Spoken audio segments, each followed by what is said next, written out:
I don't give a fuck if you kill a motherfucker in cold blood. I will articulate to fix the problem. And I'm the only man in the business here that's smart enough to do it. I have shot and killed in the line of duty 13 different people. I shot that nigga 119 times. Okay? I mean, I saved 67 kids in a vehicle was shot 319 times. But he was hit 119 times by me. By me.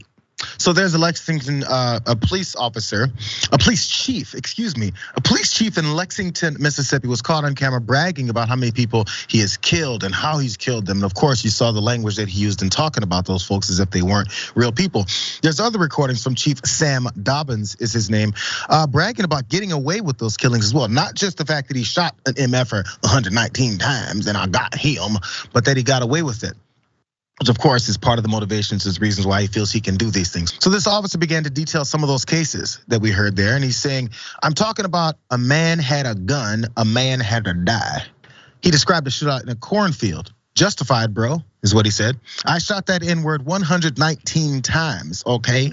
I saved 67 kids in a school. I chased this MFer across the field. I got him. He was DRT, dead right there, is what that means, in the field. The vehicle was shot 319 times, but he was hit 119 times by me. He said he was cleared at the sheriff's office where he worked at the time and received his gun back before he ever sat back down, something to brag about. When the subject arises of him talking to someone, he responded with homophobic slurs. I don't talk to effing queers. I don't talk to effing F words, as you can understand, is said there. Now, this audio was obtained by a fellow police officer that was sick of the culture and sick of the constant bragging, and maybe even the actions of shooting someone 119 times. Maybe it was that bothered him, but he's the one who was sick of this and that culture within the department. Let's watch some of this.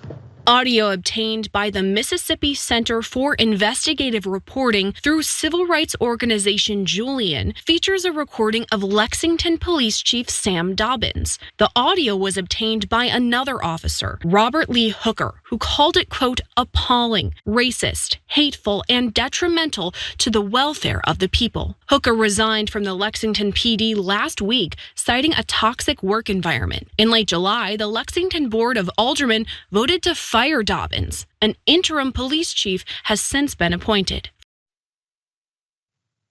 Yeah, more has gone from that. But the thing about this is it's for people who know or live in a small community like this, they understand who the police officers are. And apparently they've been talking about this guy for a while. Let's go to that. Julian founder, Jill Cohen Jefferson, said that she knows Dobbins well, and that it's definitely his voice in those recordings. She said the tape reflects a pattern of behavior by Lexington police that residents have shared in community meetings, detailing more than a dozen complaints against the police. Lifelong resident Shirley Gibson also accused police of breaking into her house on December 2nd. She said an officer caught me by my neck, slung me on the ground. They maced me not once, but twice. They jumped on my son, they hit him, they stomped on his feet, is what she told WLBT. I'm very terrified because this isn't the first time that they did this. They did not have a search warrant. So let's just break some laws and assault people as well. Jefferson said she hasn't seen this level of callousness since Bull Connor, the commissioner of public safety who used fire hoses and dogs on children protesting in Birmingham in 1963. She said the town of Lexington never shifted from Jim Crow like other small towns. We just stopped paying attention.